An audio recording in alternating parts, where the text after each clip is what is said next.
Yo, what's going on, snipers, and welcome back to our Chicago Blackhawks franchise mode here in NHL 23. So, in last episode, we had probably one of their most disappointing episodes because we came off of 58 win seasons, so everything was looking really good for this team, but unfortunately, we lose in the first round to a Colorado Avalanche team that was terrible, just barely made it into the playoffs, and somehow that team got all the way to a Stanley Cup Finals and lost to Montreal. So, at least we lost to the best team in the West, but I am very disappointed with how that ran. The game definitely, I don't know what it is. Whenever you win the President's Trophy in this game, there's a slimmer chance you end up actually getting past the first round, and it's very frustrating. EA needs to definitely re-script a lot of this type of thing because it just doesn't make sense. Because President's Trophy winning teams, I know they don't win the cup all the time, but they definitely have a much higher chance of getting still out of the first round. You don't see President's Trophy teams getting swept in the first round or getting out in 5 games like we did. So very frustrating on that front. But anyways, we're up here in a very interesting offseason and a very interesting point of the series because we have a lot of good young players coming up. We are going to be having to make some trades which involve younger players. So guys like Kavanaugh, he's going to probably be getting dealt in this episode. And also Rudy Pitton more likely is going to be getting dealt as well because we do have a goaltender in the system in Howden who should be making the jump next season. So we are going to be making some pretty drastic changes in a sense. Also, guys like Makar's likely gone to free agency this year because of Spiller coming up in the minors, that type of thing. So, and Lafreniere is more likely gone too. So there's definitely a lot of changes coming to this team. I just really hope that it doesn't hurt us a lot because obviously Asher Vance, he only has a few years left on his contract. Then we're gonna have to sign him for a lot of money, maybe $15-16 million. I don't even really know, but he's gonna get every single penny of it because of the fact he's our best player in the series for sure. We just need to make sure that we do really well with the cap situation in a sense, and we also bring in guys that are on cheaper contracts that could actually help benefit us in the bottom 6 and stuff like that. And hopefully guys like Kabanov don't ask for too much this upcoming offseason. So anyways, let's get into this draft, and we're going to immediately try and look for a trade for Pitton and Kavanaugh. I think they're going to be separate trades, but we're going to try and move up in the draft because I was talking with some of you guys on the Discord, and some of you guys were saying to definitely try and move up and get some of these guys that had pins. So Zubris, for example, I am going to have to probably move up a couple slots to get him. So we're going to definitely try and do that. And then also this Gustavo Brown, I might be able to get our 2nd round pick to get rid of Kavanaugh. So I think I could get Gustavo Brown because of that. And then Leonardo Knights should be able to, we should get him with our 6th round pick pretty easily. Which I'm very excited if we do get him because he's obviously a low elite offensive defenseman. So some of those guys end up being really, really good. Some of them end up being more of a 7th defender. But yeah, very excited to see what these guys are all like if we could draft every single one of them. But let's get into this draft and immediately try and look for a trade because this is going to be probably a pretty loaded episode in terms of reworking this team in a sense. So let's see who has number 25. Who has 25 in this draft? The Edmonton Oilers, they do not want to move it.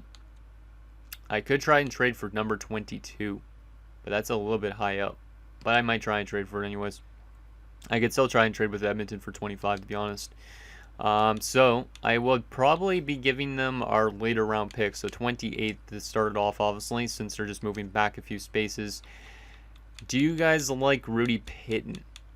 Out of curiosity, you don't. He doesn't have a lot of value, but does this make sense from their standpoint to get somebody like Rudy Pitton?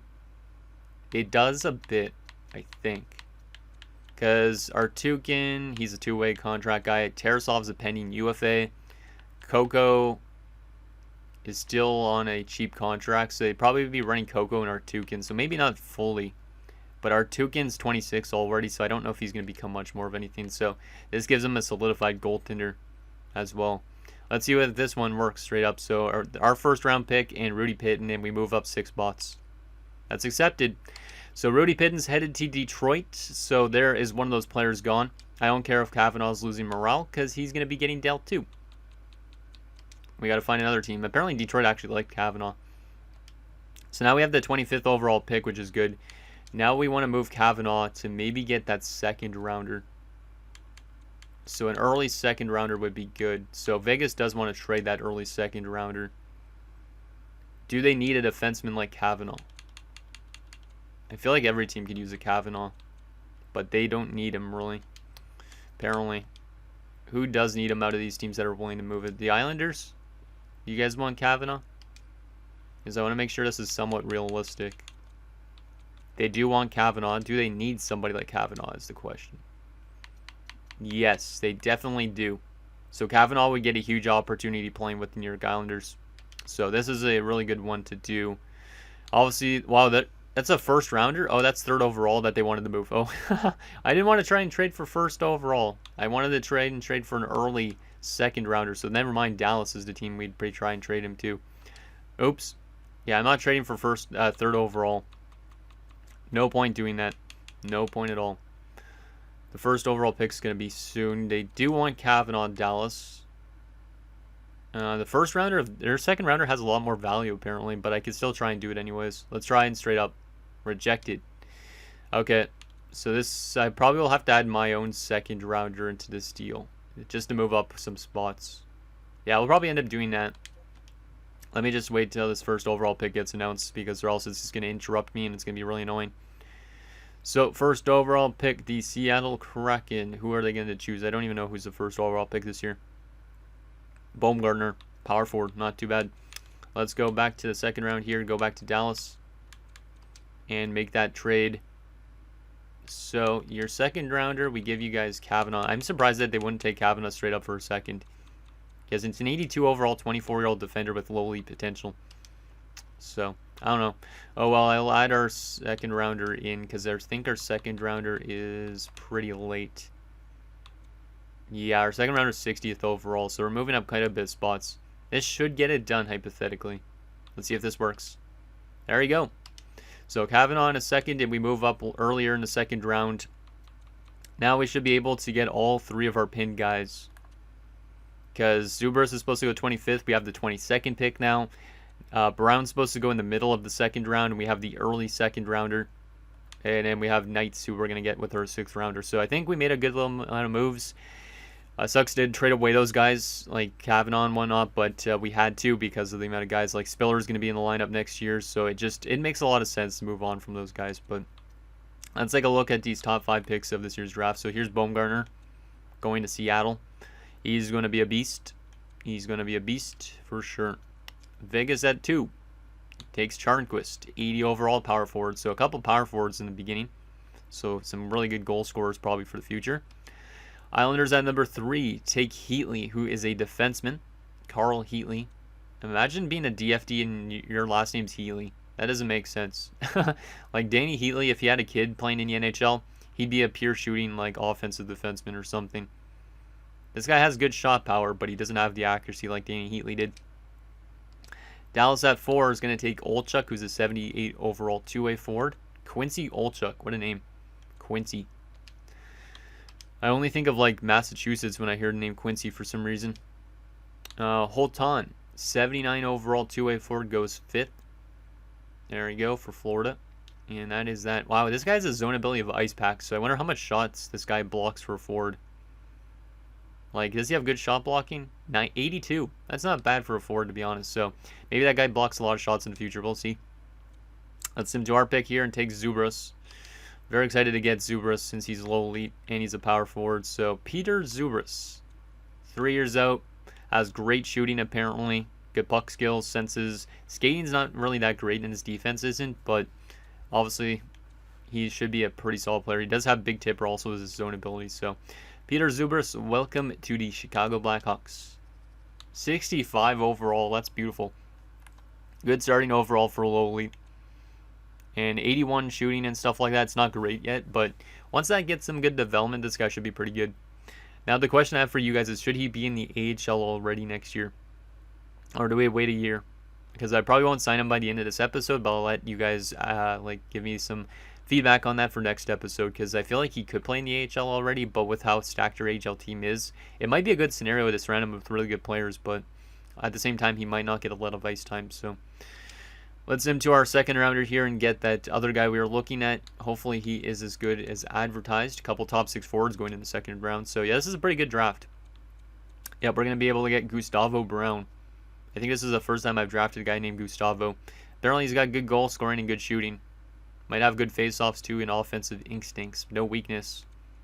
4 years out, so he should be low elite. But if he's like a medium top 6, or like a, what is it, a low top 6. I really hope he's low elite. Gustavo Brown, welcome to Chicago. He's a medium top 6. Okay, that's not bad. I would have preferred maybe a low elite, but medium top 6 for a second rounder. That's decent. And he is a sniper. So if that shooting category gets really good, never know what could happen. No X factors, unfortunately, but that is that. Said he had good face-offs, but his face-offs are 68 right now. So hopefully that gets also some development. So that's what we got basically in the Kavanaugh deal.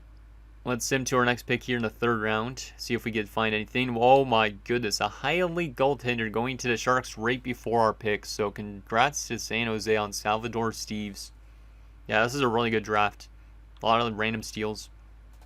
Lots of random steals. There's another goaltenders around this stage. I feel like I might have to take a goaltender since the last one that just went was a high elite. That guy's probably medium elite. Looks like he's 5 years out. These guys are both 5 years out. Do I take a goaltender? We have so much like prospects in every position that's like really kind of frustrating in a sense because I don't know what I should be drafting. Let's go with another goalie prospect. I don't find it's a bad thing. It could be trade value as well.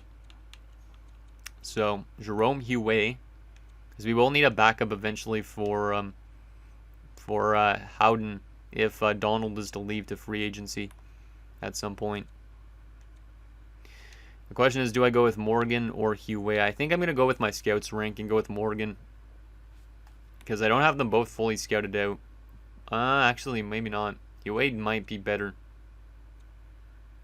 Yeah, this is a tough one. Be athletic. Yeah, I think I gotta go with Huet based on those numbers. I feel like he actually might be better. My scouts might be wrong. Let's go with Jerome. Why not? He's a medium elite 62 overall. God damn. And watch, the other goalie is going to be a medium elite 63 or something. But yeah, this is a really good draft. This might be one of the best drafts I've seen in terms of like late round steals. Like, look, a high elite goalie, a medium elite goalie, and then more likely another medium elite goalie should be going soon too. Let's take a look at how good that guy was. He might end up going 4th round. Bobkov. I don't know if he just went. Let me just view the draft class again and see if he went. No, he did not go yet. I want to see how good he is first before we go to our next pick. And we also have that low lead goalie, our low lead forward, we're still, our defender we're drafting still. High starter for Morgan, so I think we made the right call. I mean, he has good potential, this guy still, but only a 49. So he's definitely a project player, but still. It's a pretty good pick there for Seattle. And now we have a 4th rounder, which I honestly have no idea what to do with. Maybe take a chance on this guy since he might be low elite. But he does have a weakness in character. He's already 20, so I don't really like that. Don't really need more goalies in the same draft again. I don't want to auto-sim our pick because I know that for the 6th round I could grab that low elite offensive defenseman, so I might as well take a chance on some of these random guys. No weakness on this guy. Good character and good work ethic. Hey, that sounds good to me. Topi Martins, 5 years out. Good character and that type of thing is a good thing. He is a low elite. Let's go, Toby. Or Topi? Yeah, Topi. What country is he from? I don't even know. But Topi Martins, low elite 52 overall sniper. We're having a really good draft here. Drafting some low elites and top 6 forwards. And that medium elite goalie. Not bad. Not bad at all. Let's take our last pick here before we grab that low elite offensive defenseman in Leonardo Knights. Yeah, we gotta just take a chance on a random guy. Maybe Ackerman. No, he's 20. Want to go with somebody younger. Lassie Norena. Weakness in character. I don't like that. He had a strength and confidence, though. That's funny. That guy must be a cocky guy. He has all the confidence in the world, but he doesn't care about anybody else. Pretty much. Let's go with a medium top 9. Why not? Even though this guy's 20. Oof. He's got good shooting. He might be a good AHLer. Actually, wait. Another weakness in character. But strength and confidence. Some of these guys are too cocky, and maybe that's why they're not getting drafted. Olofsson. Let's go with Olofsson. He's the only 18, so. Ludwig Olofsson. Medium bottom 6. So there's definitely our worst pick yet, but we're not going to have like hits on every single pick. Not like I did with my MLB series. Okay, now we should be able to grab our guy. Oh, now there's a guy that's maybe low lead here in Shields, but I'm not going to take him because we are going to go with the guaranteed one in Leonardo Knights. just because we don't have an early 7th rounder. Yeah, Leonardo Knights should be really interesting. Here we go. Leonardo Knights, what is your overall? I'm guessing like a 40-something or 59 or something. 50 overall. 50 overall.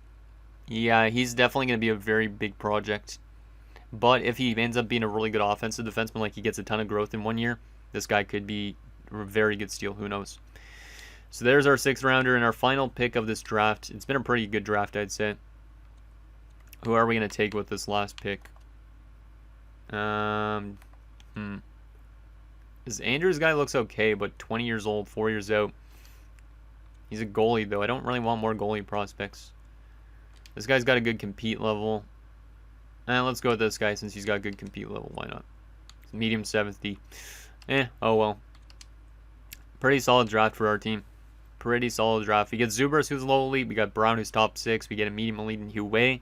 We get Martins, who's low elite, and Knights, who's low elite. And then Olofsson and VJ were kind of misses, but very, very good draft. And I mean, our prospect pool has been really good in this entire series for the most part. So adding to that is always good. Let's get to this resign stage. We will resign our NHL associate coach. I don't know about our AHL coach. Let's go associate. Give this guy more money. Because our coaching staff has been okay. Kopitar has definitely helped us this team, but we definitely need to find a way to win in the playoffs too. Let's get some scouts back. Not that these guys are as important as the players on the team, but these scouts have been doing a fantastic job in the series and finding good gems for me. So I've had like a lot of easy and a really easy time drafting good players because they always find like low elites and stuff for us. So we'll sign these guys back up. Oh yeah, I forgot that we had a scout with the same last name as Nitamaki on our team. That's funny. Because maybe he's his father.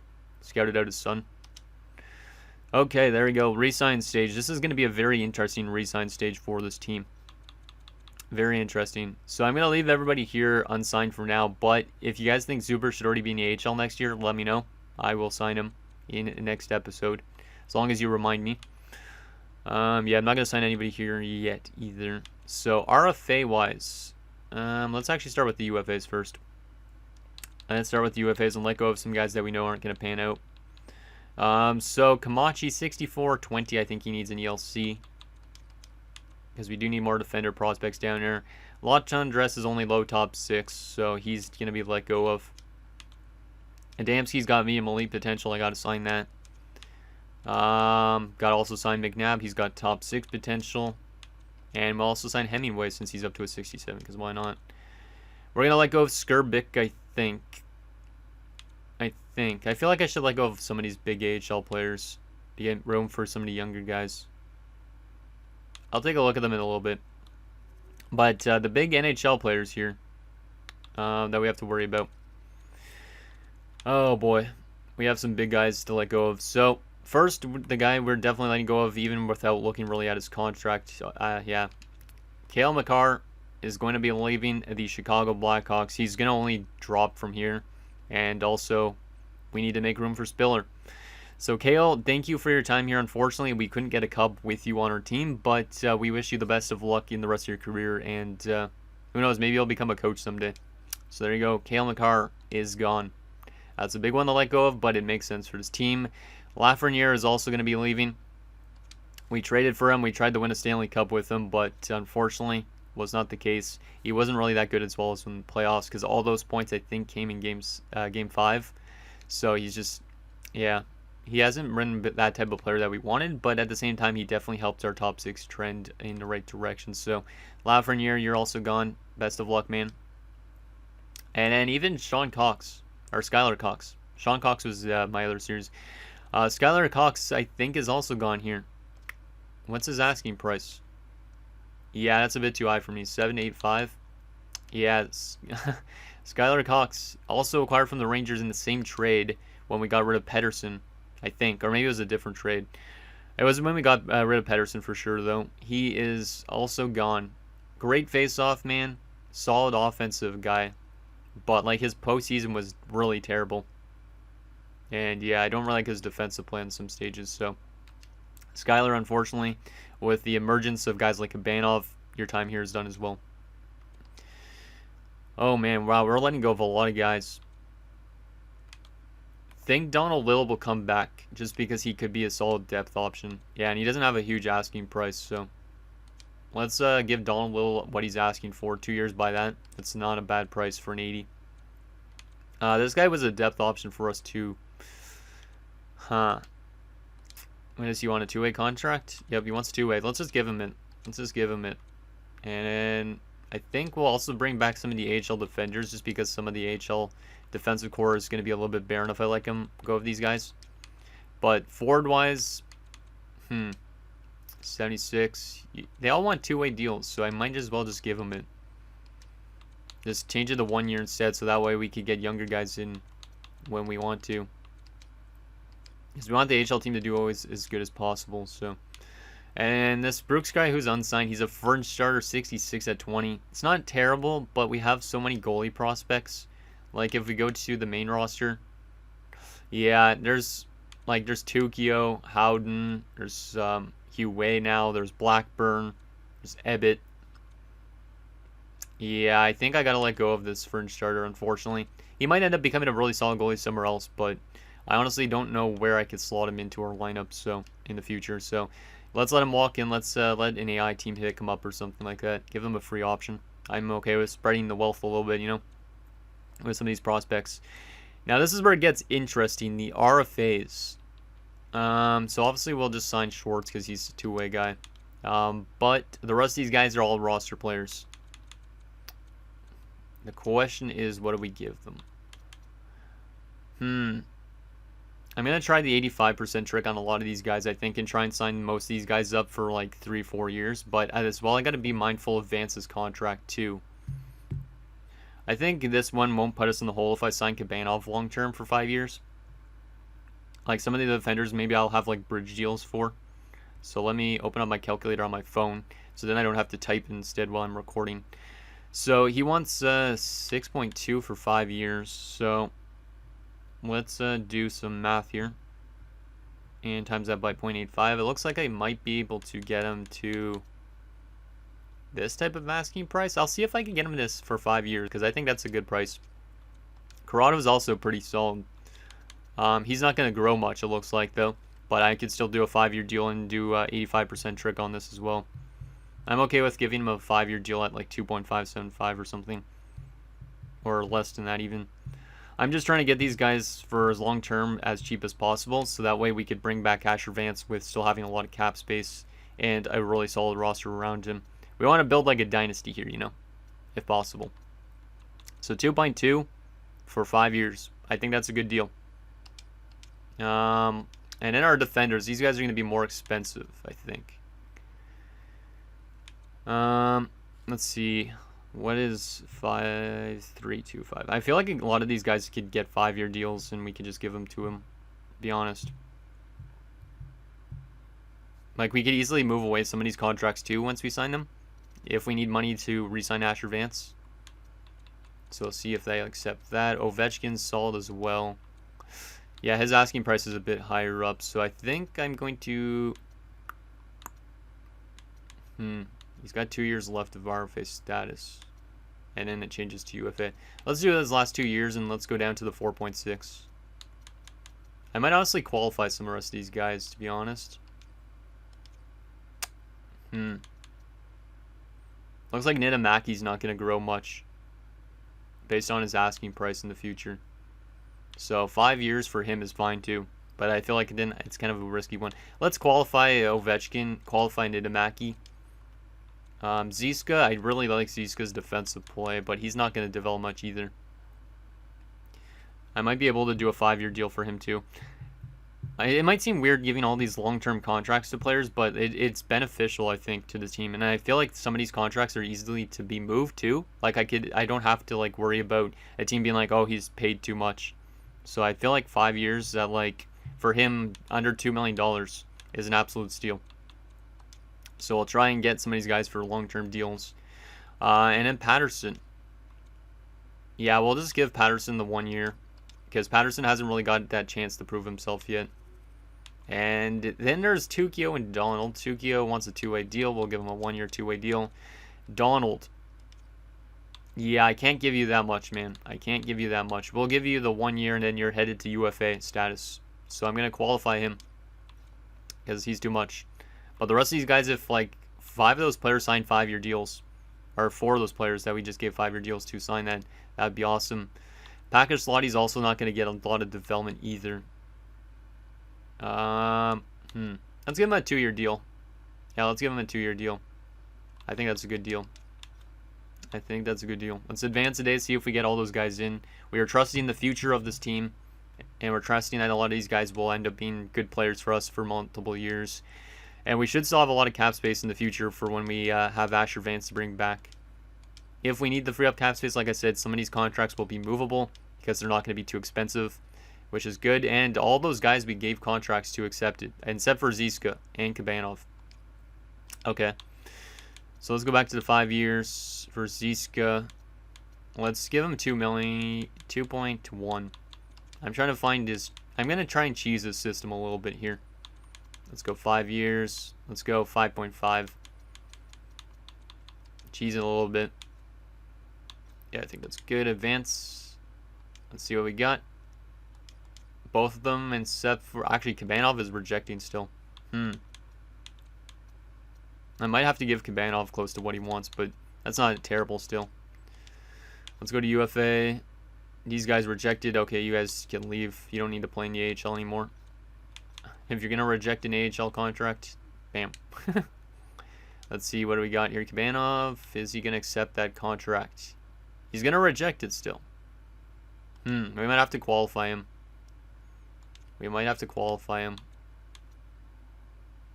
How about 4 years at 6? That feels a little high. A little bit. What about 4 years at 5.6? See if he'll accept that. There we go. 4 years at 5.6 for Kabanov. So we are definitely trusting a lot in our core. Everybody on this roster is almost locked up decently long. Nazar is a pending UFA next year. That's the main problem with this, is Nazar might be gone soon. We also have Brunstrom, who is going to be expensive, Reefers, and Vance. But if we need to, we could free up cap space easily moving on from a contract. But Vance, Reefers, and Brunstrom are going to be very expensive. Nazar probably as well. So we definitely have guys, though, on contracts we can move out. It's like no problem giving a guy a 5x5 because most teams wouldn't mind bringing in a player on a 5x5. So and the rest of these guys are qualified for the year. So that's good. And UFAs are all good as well. So let's send to free agency and see what's available free agency wise. But yeah, this team is definitely going through a lot of changes, but I think it's for the better.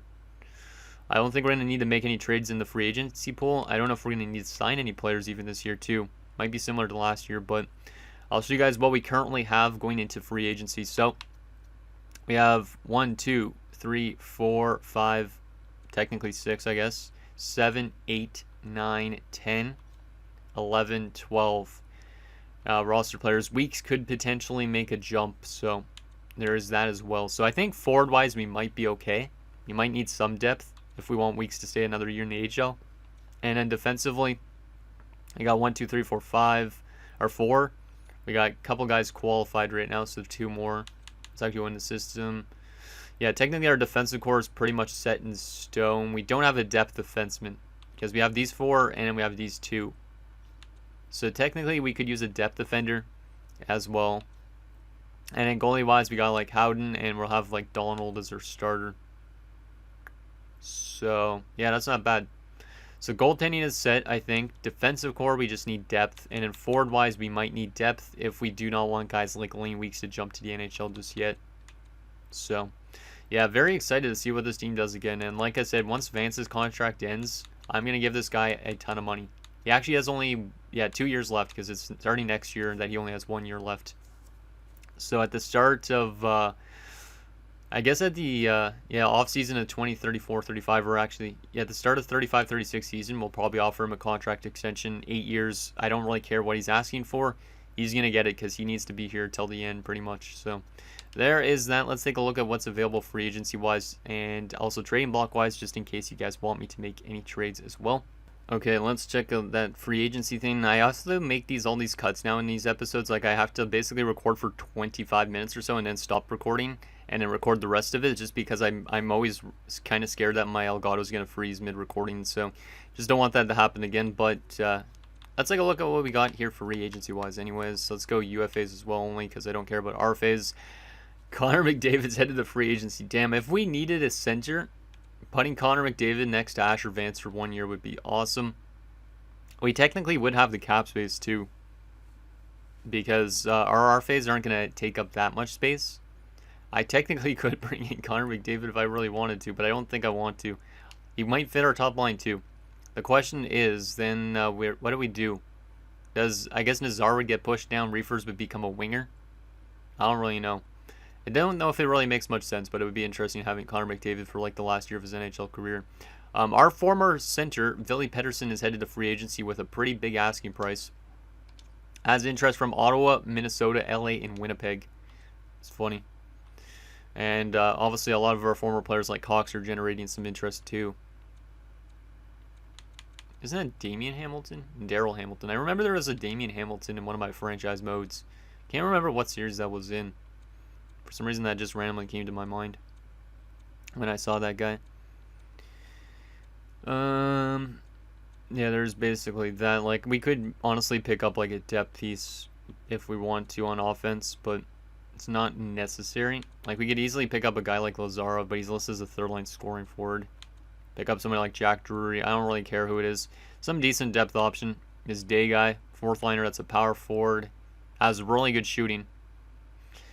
Former 9th overall pick. And, yeah, this guy doesn't really do much. He probably doesn't get a lot of ice time, though, right? Yeah, he's not averaging that much ice time, and he's still scoring a good amount of goals. That guy might be an okay depth option. Then he can play, if he gets put into the top 6 because of an injury, he can all of a sudden score a lot. So maybe that Day Guy would be interesting, if I'm being honest. Left wing wise, this is what's available. But yeah, I think we just got to trust on a lot of your young guys. Wow, the Rangers are really stupid. I traded them a lot of good players when we made like a couple trades with them. And even they don't decide to qualify Sasha Pielmeyer, our former guy that I traded to them. He is not that bad. He's an 82, a low lead at 25, and they decided not to qualify him. Mind you, he only put up 26 points, but I don't understand it. They should probably be utilizing him, because that Rangers team has not made the playoffs that much. But, oh well, maybe they're drafting some good players for the future, but the Rangers are really bad in this. It's crazy. Right wing wise, Kairu's the best. Not that we care about the best players. Even Skilly's still in free agency too, so I think that those trades between us and the Rangers, every player didn't stay like longer than 3 years with their team, because we let go of Lafreniere, we let go of Cox, and Skilly and all those type of guys are all in free agency as well. So I don't know if that trade really worked out for both teams. It might have worked out for the short term, but unfortunately for us, it doesn't result in a Stanley Cup. If we would have won the Stanley Cup this year, obviously it would have worked out for us, but yeah, that's that. Filatov might be an okay depth option. Yeah, this guy might be an okay depth option. Of course, it's a Filatov drafted by Columbus, but that guy's got really good passing, so he might be good to put next to like an Asher Vance if there's an injury on the top 6. Defensively, obviously Cale Makar is the best, but we're not bringing back Cale, and we're not bringing back a top defender. He might go to Philadelphia or Buffalo, looks like. 83, medium elite at 25, and he's headed to free agency. Interesting. But yeah, if we need a defender, it's just a depth defenseman, so 79, 78. Considering we don't want Spiller to be scratched, so. And Spiller is the future of this blue line, him and Inamaki maybe, for the offensive standpoint. So depth defender-wise, Kartinen probably would be a solid option. He's 26 only. Like to get some younger guys with this roster, so Kapanen maybe too. Good shot blocking. So there's that front. And in goalie-wise, I don't think we really need a goalie, but if we wanted to bring in a goalie, holy crap, a high elite goaltender that's only 26 is heading to free agency. This Berard guy. Josiah Berard. Played with the New York Islanders. Some solid numbers, but his playoff numbers are crap. Not a surprise. And he's asking for $8 million for 6 years. Safronov, Mimley. A lot of good players in terms of potential, but a lot of these guys don't really do that good in playoffs in terms of goalies. Like, there's another medium elite, 80 overall. Might be like a good fail-safe option, but I don't know. Because I think Howden's ready to make that jump to being our backup, but still. There is that. Final thing, the trading block. Any big name players on the trading block that we could maybe make a trade with. I don't feel like I want to make any trades because I like trusting our system, but if you guys see anything you want me to trade for that you think would benefit the team, let me know. Don't think there will be anything, no, unless it's like a depth player, but looks like there's some solid players on the block, but the question is it in a spot we actually need players for? I think trusting in the system is probably the way we will go, though, since I locked up a lot of guys for like 4 or 5 years. Like, I got to take a look at our contract situation and see who's signed long-term on it, because I feel like we have like almost our entire roster kind of like locked up for a couple of seasons at least. Like, who's a pending UFA next year? We know that Nazar is. And we honestly might end up losing Nazar, but I don't think that's a big loss, considering we have guys that could be on the uprise. Like, Recchi could take that first-line spot. So, considering he just had 68 points this last year. There is definitely some solid players out there, but nothing in the area that we need, I don't think. Vegas, Washington, nothing. Winnipeg, nothing. Let me actually take a look for a second at that contract situation, because I am curious on that. Yeah, so the expiring players for next year, there's barely anybody. Because Nazar, he's a pending UFA, but Ovechkin and Inamaki will be RFAs. Donald will be an RFA or UFA next year, so he's a big one. But like, other than that, we got like Patterson, who's also RFA bound. Like, the rest of these guys aren't really that important players, so it's actually kind of nice. We have a really good foundation built with this team. Like, yes, a lot of these guys are paid long term, but you look at the structure of the salary. Most of these guys are getting paid under $8 million on this team. The only ones that are getting paid a lot of money, that will be getting paid even more, are Brunstrom, Vance, and Reefers. Obviously, Recchi probably will as well once his contract ends, but it's a pretty good structure in terms of our salaries, I think. It's almost a nice stairway, it looks like. So, I think we're doing pretty good with the salary cap situation with this young team. Because the oldest player on the team right now is Nazar, and he's 30. So anyways, guys, that's going to do it for this episode of our Chicago Blackhawks franchise mode. So in next episode, we'll take it to free agency. We might make some trades if you guys think there's any trades to do. But anyways, let me know what you guys think down below. And I'll see you guys next time.